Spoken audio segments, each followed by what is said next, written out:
হচ্ছে on candle সেন্টিমেন্টটা কি আবার একটু খেয়াল করি। আমরা ভ্যালিড সেন্টিমেন্ট হইতে গেলে কি হইতে হয়, লাস্ট ক্লাসে শিখেছি একটা এন হইতে হয়।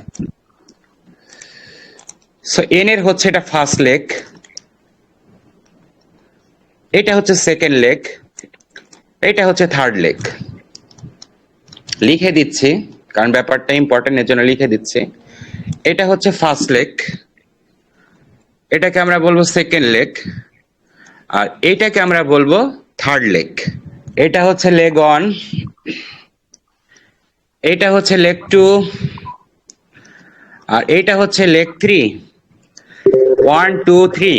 সো কোন একটা এন এর থার্ড লেগটা যখন একটা ক্যান্ডেলে হয়ে যায়, একটা ক্যান্ডেলে যখন ভ্যালিড সেন্টিমেন্ট তৈরি হয়, এবং তারপরে যখন একটা ইনসাইড ক্যান্ডেল আসে এবং সেটা যদি বিপরীত কালারের ইনসাইড ক্যান্ডেল হয়, যা বলতেছি ওভাবেই নোট করতে হবে।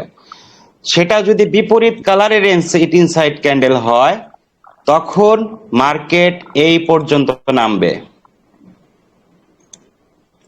First leg, second leg, third leg সম্পূর্ণ হইতে হবে একটা ক্যান্ডেলে, নট দুইটা অথবা তিনটা।